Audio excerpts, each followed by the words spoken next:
Welcome back to the Hotel Orloff.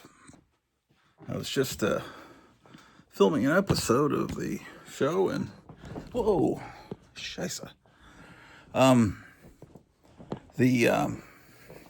Somebody called my phone, and I guess when you're using the camera that points that way instead of this way, when someone calls you, it disconnects you from whatever you're filming.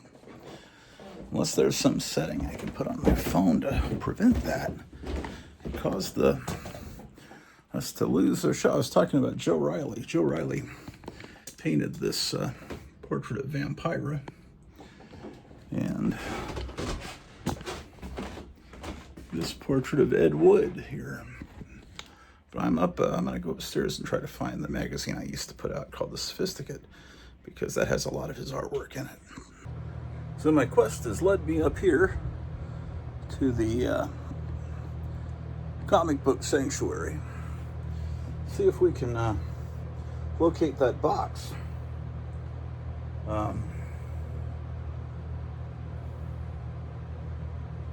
Okay, because I remember it was clearly labeled Mad Magazine. That box doesn't have anything written on it.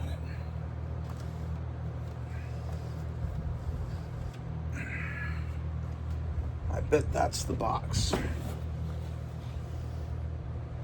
always wanted to build this model kit, but never felt like I had the skill to do it. I'm somewhat good at painting monster model kits. Let me get this up a little bit. But kits that require me to have the skill to paint something with glossy, like an airplane or a car, it's hard to do for me. Okay, let's see what we got here. This is box 2 of Mad Magazine. So what's in this box? That's more coloring books. I knew I had other coloring books. The other day I did a show on coloring book. And this is the box.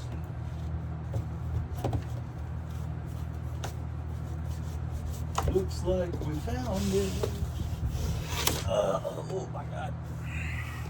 So let's get this show on the road, ladies and gentlemen.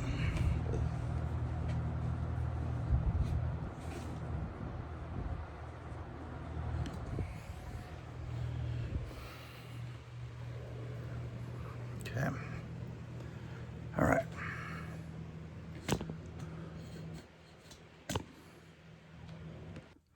Well, it's a hot day here in rural Retreat, Virginia. So we're putting out the Christmas decorations to make us feel like it's not so hot. But it doesn't really work. Although this was kind of be a cool day back where I used to live in Texas. I'm not used to Texas anymore. I'm used to my current place. And anyway, so we're going downstairs with 3 boxes of magazines. I'll show you some of the Sophisticate magazine I used to do in the late 80s. Well, from about 1984 until probably the middle 1995, 96. Sophisticate is the magazine that Joe Riley credited for inspiring him to do the Hypnotic Eye. Well, he told me, he said, "Can I do a TV show version of your magazine?" And I said, "Sure, Joe, and I'll help you with it." And that was called the Hypnotic Eye, which was legendary in those pre-YouTube days. Now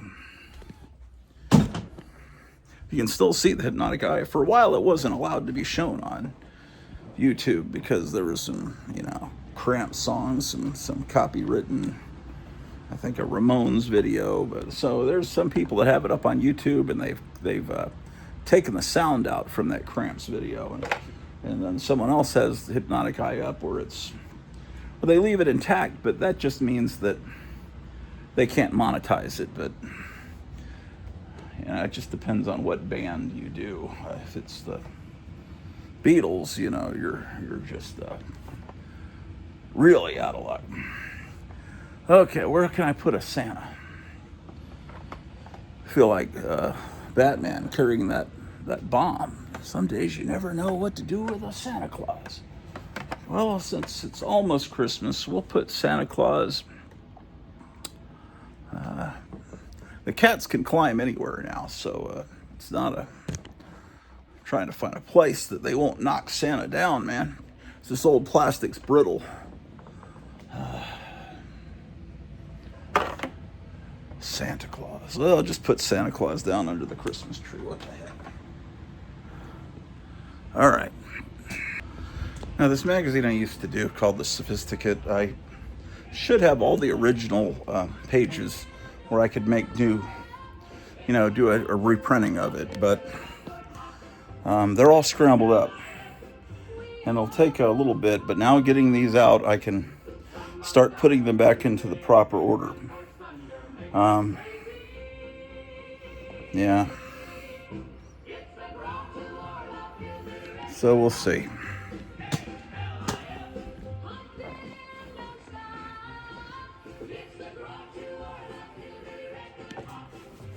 All right. Let's put this tripod down. Let's see. We had a couple of people requesting that we look at the Sophisticate. How you like this camera work, man? Pretty amazing, huh?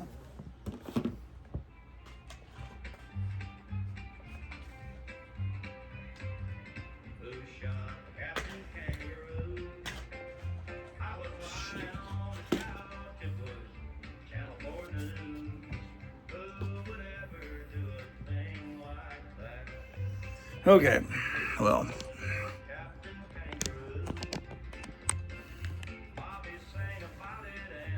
all right. So Joe Riley did a lot of little illustrations for the Sophisticate magazine, and then he helped me with the magazine, and then I helped him with his show, The Hypnotic Eye.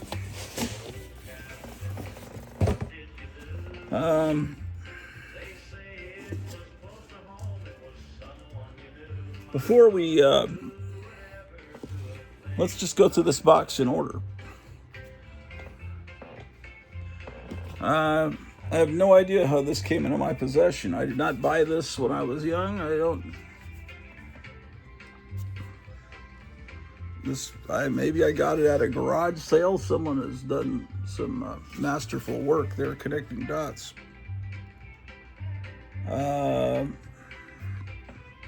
It's like how you can build an X-Wing with toilet paper rolls.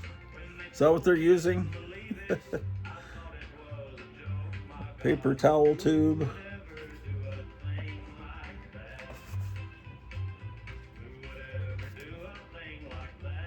They call it a short tube, but that's obviously a toilet paper. That would be pretty cool to build your own with. You're supposed to trace the path to hit the. So you can see the pencil line where they trace the way. This must have been just a lot of fun for $1.25. Look at this monster that I never saw in the movies. This isn't too bad. I make fun of it, but at least it was based on a good Star Wars movie. Here's a Peanuts coloring book. I may be ready for romance, but is romance ready for me? Asked Peppermint Patty. There was a comic book store in Dallas. My friend said it was run by a tribe of peppermint patties. He said, I've never been in a comic store that's run by women. And it was true. It was owned by a woman, and she had her husband run, the cashier. But look at this accurate coloring. That may be the only page colored in here. What is the get out of my way before I run roughshod over you? Did they tear out the the opening page. What is going on here? Anyway, I don't know. I mean, why? If you have a coloring book and it's never been colored in, it's like it was owned by a very odd kid, which is like me with those Planet of the Apes coloring books. I did not want to ever color them. I wanted them to stay perfect because I had such respect and reverence for the Planet of the Apes franchise. Here is what we could really do is go by the price. That was a 69-cent Peanuts. This is a 69-cent. So this could be, I was wanting to think it's from the 60s, but it's probably from the 70s. Well, it looks like the Roman numerals. It looks like maybe that's 76. I'm just going because the print is real light. It looks like a Xerox. And I just think in the 60s, there was more care put into things. This may be a 60s coloring book, but it's, I think, a reprint from the 70s. My guess. Grottu Orloff plays the best country music on the radio. He's on KLIF. He really is a great American. Okay, so this is really from the... So 69 cents is more like a price from the 70s. Here's one actually from the 60s, and you see 39 cents, Batman. Now, the artist didn't quite know how Batman's ears went. It's more like a cat or something.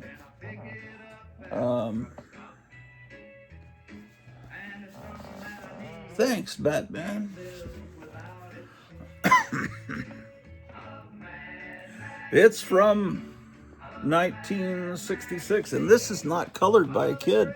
That's actually printed there. They're showing you how to color, I guess. Yeah, 1966.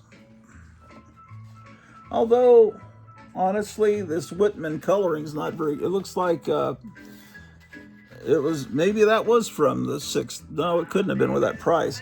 But see, it's the printing, that it should be dark like that. That looks more like a photocopy. But they weren't printing these things for collectors. Yeah, that's a very light. They must have printed these by the millions, though. This probably was, they needed to, like, this page will have ink and this page won't. So these were probably printed so many that they just, this one went through the printing press when they needed to add more ink. Okay. Here's another Whitman, 39 cents. So this is going to be a 60s coloring book.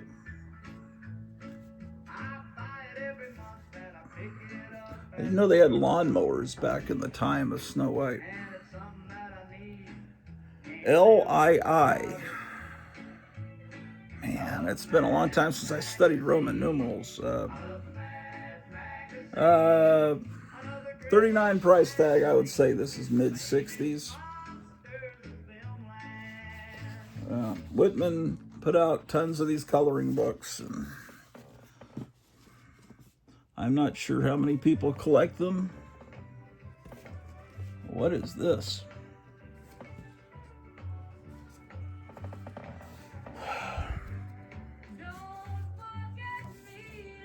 These were sent to me as a gift from someone, but sorry that I can't remember who sent them, because I didn't acquire these. No, get down off these. I'll tell you, Ambrose. Okay, Ambrose jumped up on my box. It looks like an underground comic, but I don't think it's not. There's nothing about it that's offensive. Underground comics look just like this, except they were vile and offensive. But this is just something advertising popcorn, but in a underground looking way. So, Super Colonel, the Dewdrops, and I Want to Be a Rock and Roll Star. What year with this 1978. That makes sense. So it looks like this. It's thrown in this box because I guess I didn't know where to put it. It's not an underground comic. I guess I could put it with my underground comics, but that wouldn't make sense.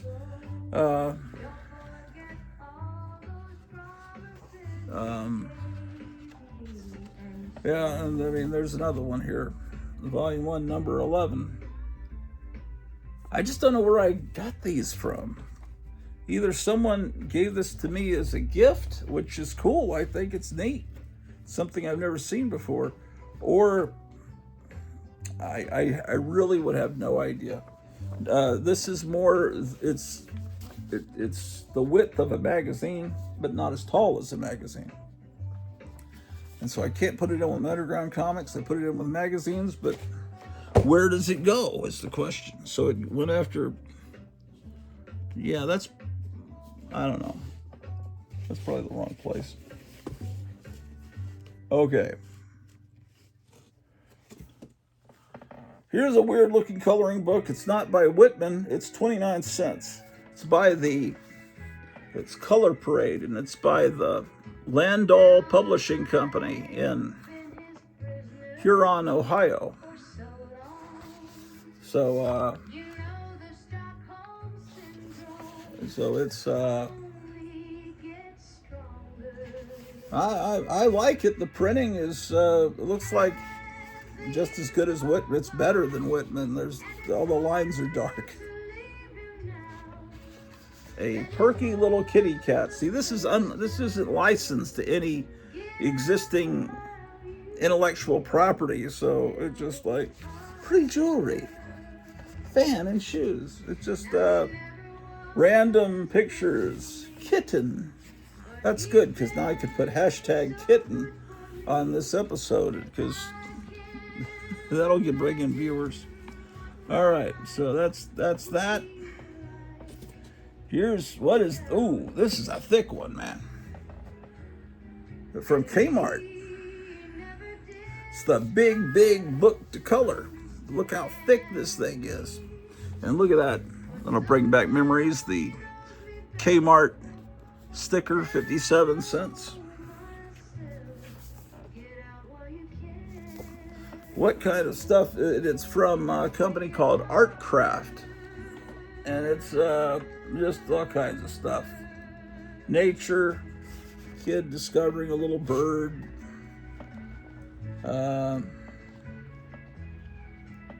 No kid has tried to color in this book ever.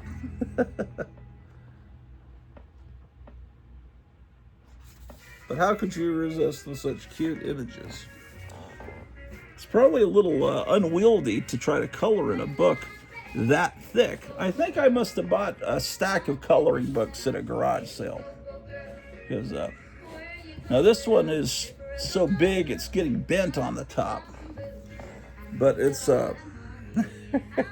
this was the no offense, because I know some of you out there love this line of action figures.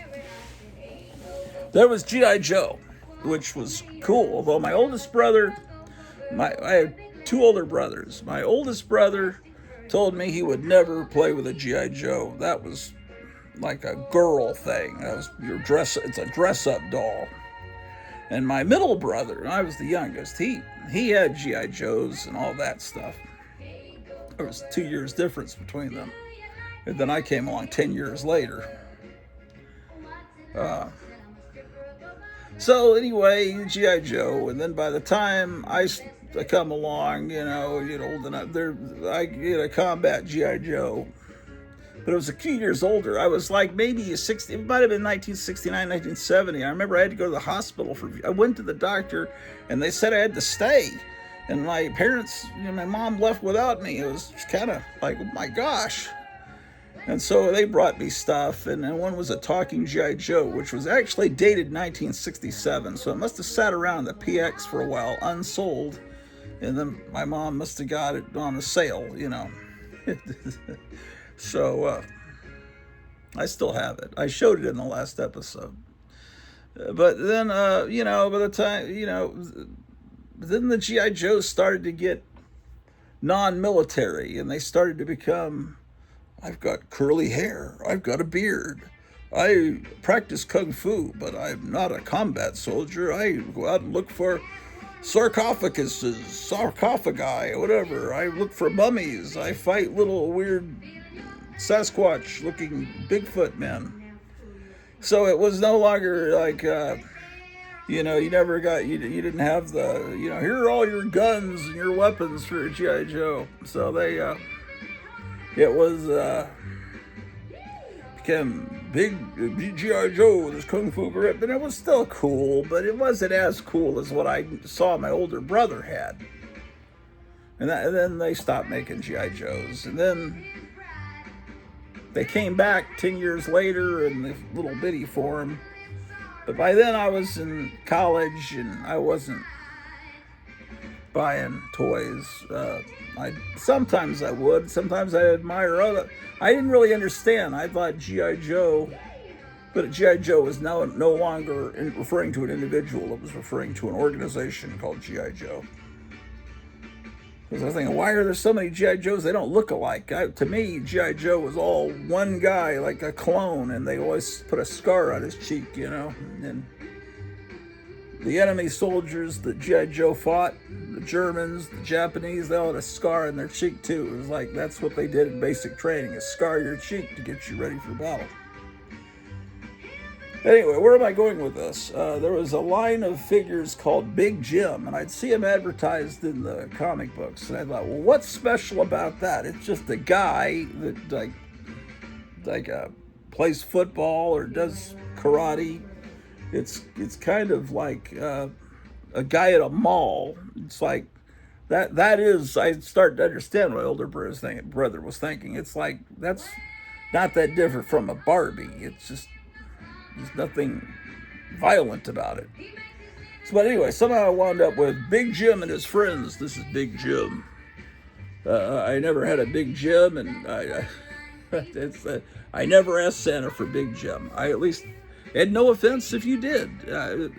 I'm sure this is just wonderful, but to me it's just wonderful. Anyway, this was treated rather violently. Someone cut off the back cover. Apparently you had little stickers of masculine-looking guys that you could, I don't know. Oh, let me see what you got here. Okay, so you put in stickers. Instead of coloring, you put stickers on. And did they color that? It looks like they already did some of the coloring for you at the printing plant. The red is, it looks like blood coming out of the water. I kind of like that. I don't know. This is what it looks like. Big Jim and his friends. Sticker fun. I wonder if you can get an action figure of that guy. It looks like Mario. Well, it's kind of a neat looking book, I have to say, but I don't know. I just wasn't into Big Jim or 1970s hair or that kind of stuff. I don't know. Big Jim, action figures. They ride around in the van looking to help save people, man. Big Jim, the doll for real he-men. What do we have here? Ooh. This is nice. Walter Lantz Coloring Fun with Woody Woodpecker. They'd always have the same back cover. This is not Whitman. This is from Sawfield. And the VI would make me think this is 1966, along with a 39-cent price tag. Although this was on closeout for 29 cents. What store is that? Discount. That's the name of the store. Now, see, this is printed with dark lines.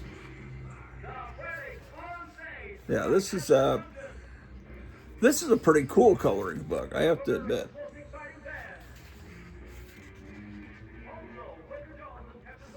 Yeah, I like this coloring book. Nobody's tried to color in it at all. This is all fantastic.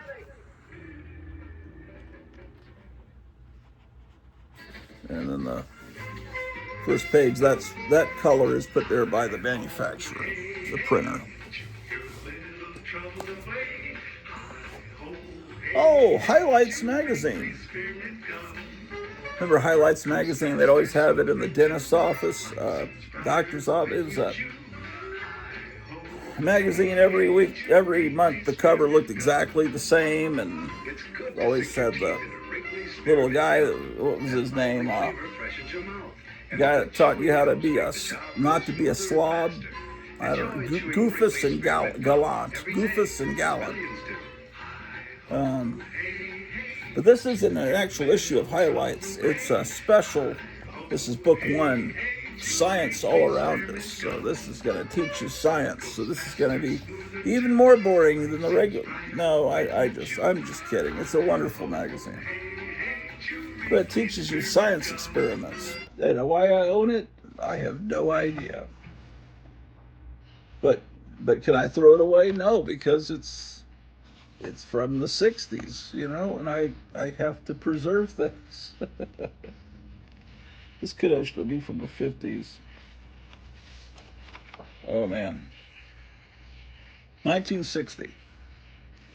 Well, I heard it once said that it didn't really become the 1960s until November 22nd, 1963. But before that, it was really still the 50s. And I think that could be, I think that could be why it's fun with phonics.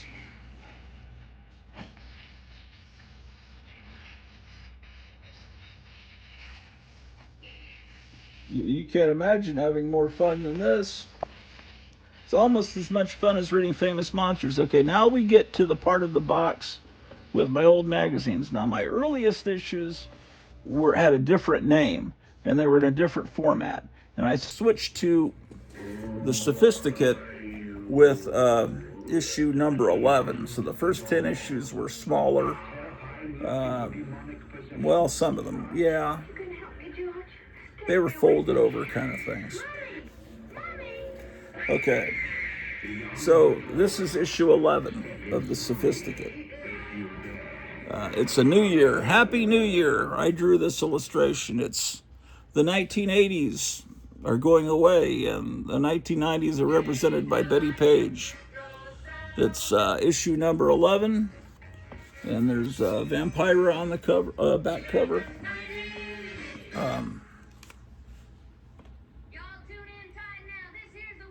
This one says the magazine that dares to offend both liberals and conservatives is still going strong after more than 5 years.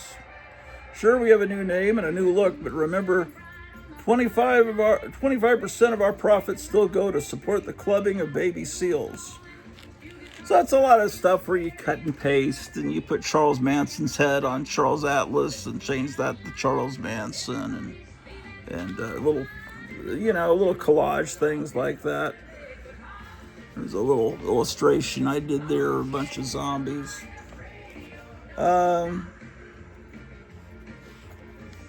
It's all cut and paste stuff. There's a thing about Sheena, Queen of the Jungle, Irish Macaulay. Okay. Sheena on television.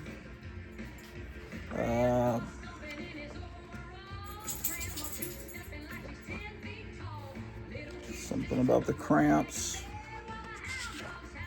Looks like I did some red ink here. Reprinted that machine gun ad, the M16 ad from the comic books. I wish I hadn't done that. I think I didn't, sometimes I reprinted stuff right from Weekly World News.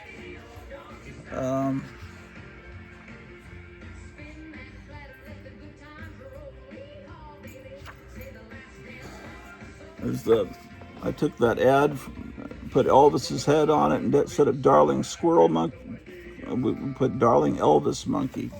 Let me see if I've got one where I didn't use the red ink. I was trying to be fancy there.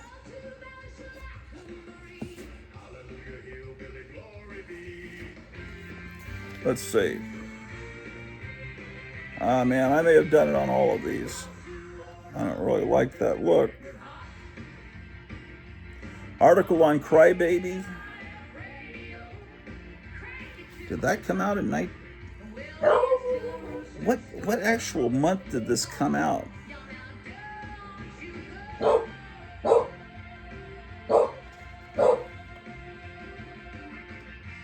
I don't really. That's weird that I don't have it on here. There's a funny page.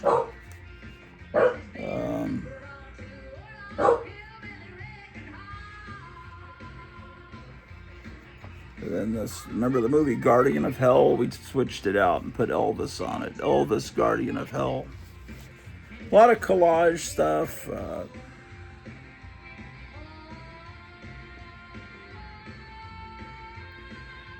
My friend Steve made a parody of a comic convention ad, and it's the Fairy and Spaceman Con. He took this Wally Wood illustration and put a nerd head there. It says Fairy and Spaceman Con, May 11th, 12th, and 13th. Maladjusted misfits dress up like elves, stupid-looking art, pray to Spock, Rocky Horror idiots, arrested adolescents.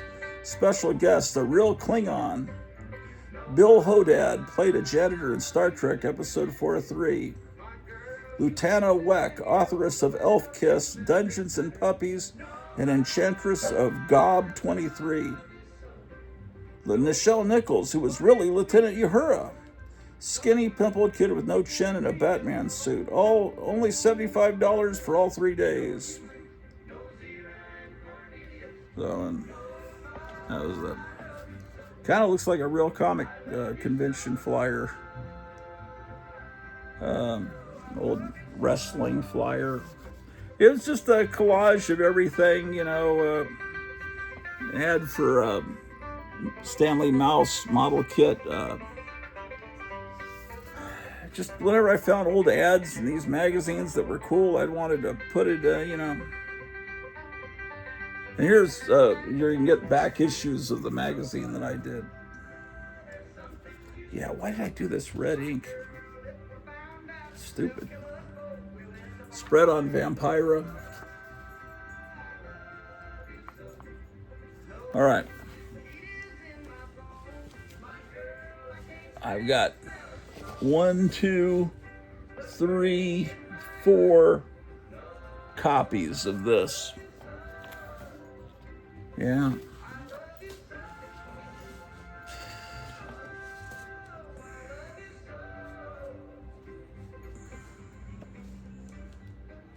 The next issue is number 12. Anne Margaret movie, Henry's Back in Town with Henry Lee Lucas. This is number 12, and it's from October 1990. So the other one must have been 1990. I just don't remember. Yeah, I guess it was that early.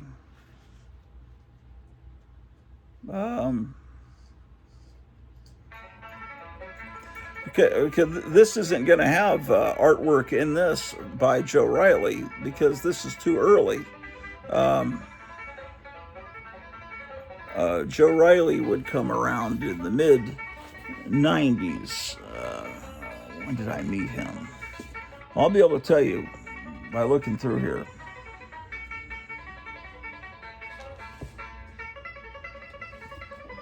Okay.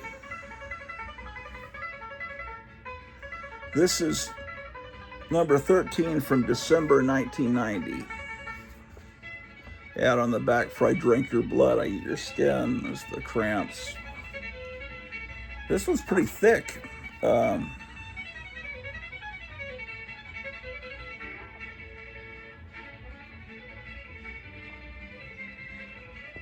And I was putting together a VHS tape I was going to sell called Sophisticate Video, and I have it advertised in here. And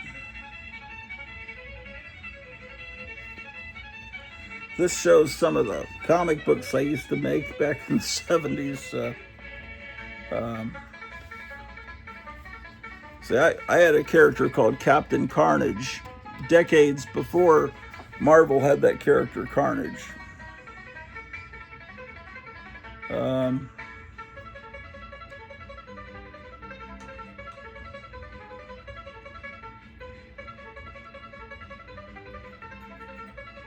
Yeah.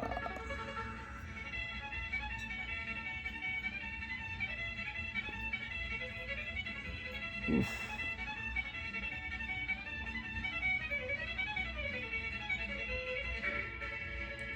I remember the Grinches That Stole Saturday Morning article was me writing about how Saturday mornings were so cool until the 70s came along, and the cartoons had to be sanitized because they the superhero cartoons were too violent.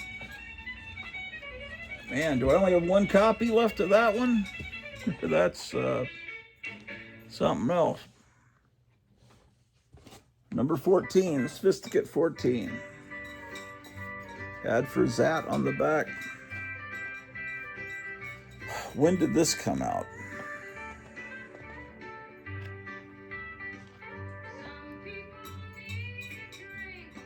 August 1991. Still too early for Joe Riley to have contributed to it.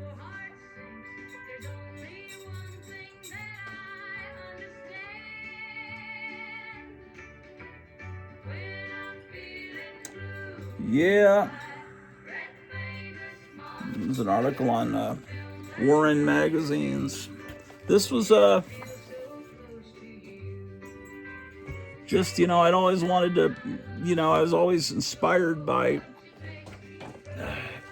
Castle of Frankenstein and Famous Monsters and the Monster Times. I wanted to do a magazine, and this was my attempt at that. And I had people from all over the country ordering copies of it and everything.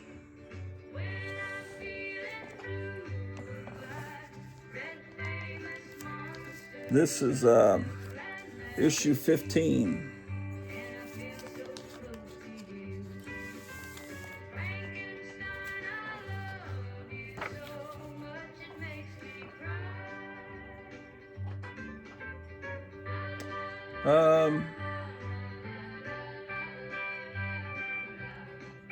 Article on Carolyn Jones. Yeah.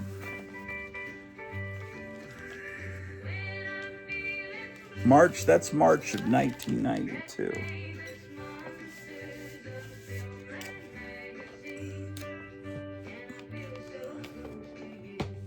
Come on, man.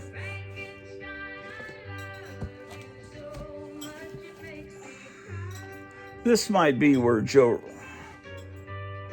Okay, yeah. So, wait a second. 15... Oh, 16 and 17 were little digest-sized magazines. And so they're not in this box. They're somewhere else. Then 18, I went back to this big format, and this is when Joe Riley might have worked on those little ones too. I think he did, but Joe Riley did the back cover. It's Jan from Space Ghost. See, there's the Space Ghost gang. It's Joe Riley, 95. Easy Reader says this book is easy to read. I'll show you what he did. So this is, let me see, what did he do? Well, some of the artwork he did, we're not going to look at.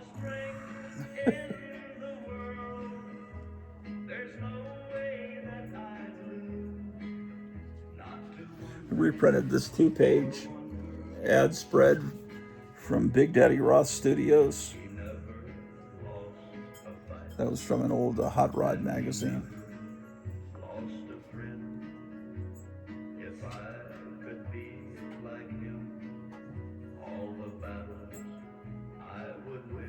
picture of Mara Corday, and it's amazing.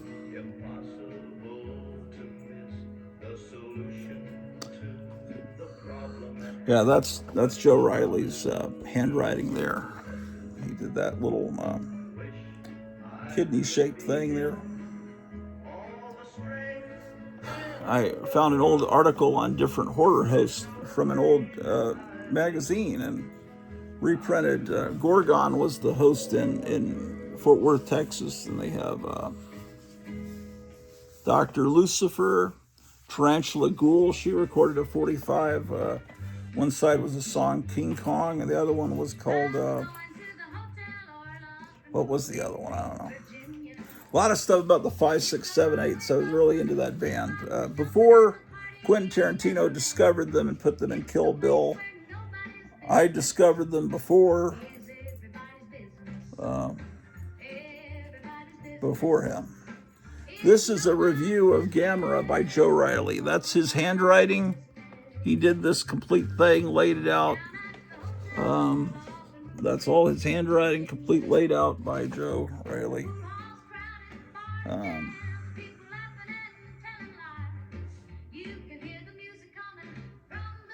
Anyway, that's kind of what the magazine looked like. I can't really show you all of it, but Joe Riley was really into Ultraman, and his friend was more into Kamen Rider. It's kind of like having one friend that likes the Beatles and one that likes the Rolling Stones, you know.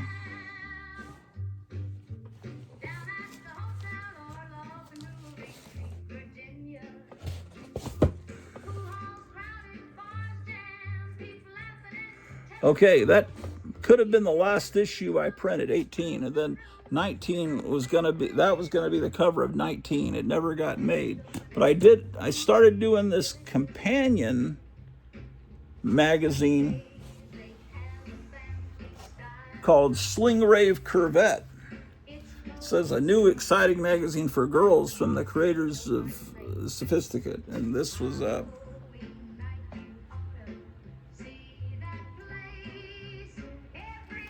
it's just you know, it was the time when everyone was making zines back in the 90s, you know. It was, you know, just rip off from whatever you could find.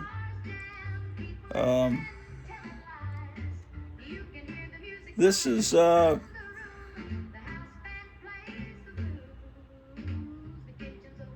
Riley did this illustration of Sling Rave Curvette there. See, he used Zipatone, the actual Zipatone, back when you cut and paste little stickers on the paper like they did in the old comic days. This is, I had Joe Riley. I'm looking at the contributors. Joe Riley's passed away. Mark Ridlin passed away. Steve Ite just passed away.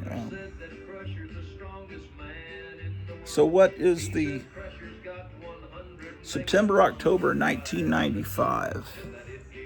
So that's, now speaking of my friend Steve Ite, when I did these magazines, he was inspired to make his own magazine because he contributed to what I was doing, but he kind of wanted a slightly more highbrow version of what I was doing. So he did this magazine called Macumba. And I did the back cover for it, but this is more his thing, his vision.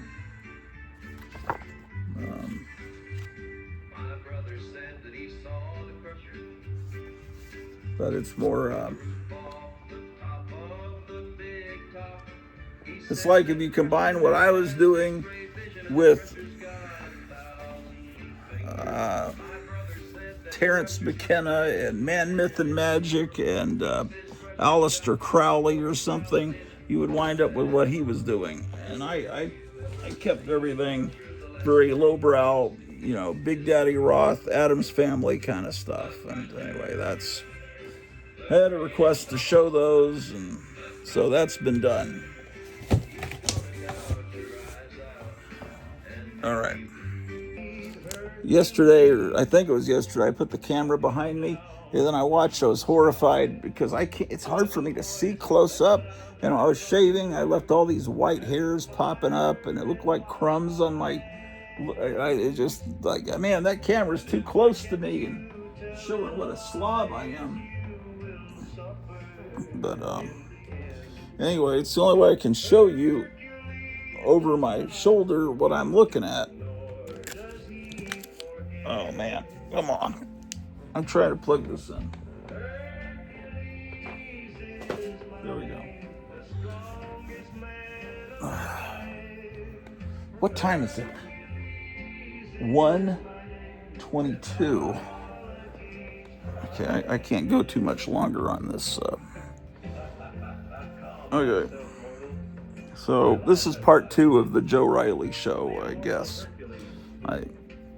I've got a lot more artwork by Joe Riley. I mean, there's stuff that Joe Riley did all around in this place. So I'm going to get it all together and pay proper tribute to him.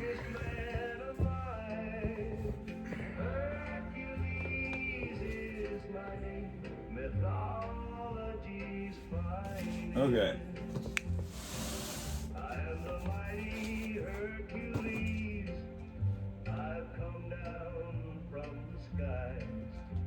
With a voice that sounds like thunder and fire in my eyes.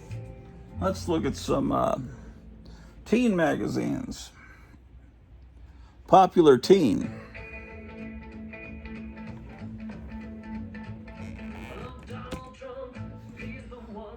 Your Popular Teen reporter interviews the Tiger. Fabian. Elvis is already in the Army here. What you don't know about petting. Dedicated to the magic world of teens. This is something I don't see many people on YouTube talking about or collecting, is rock and roll magazines read by teenage girls in the 50s. This is, to me, this is something that people ought to collect.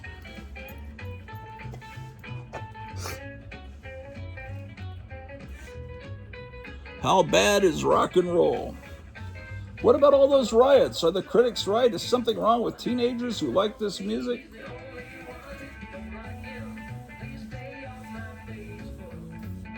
Annette Funicello's ABC of Party Fun.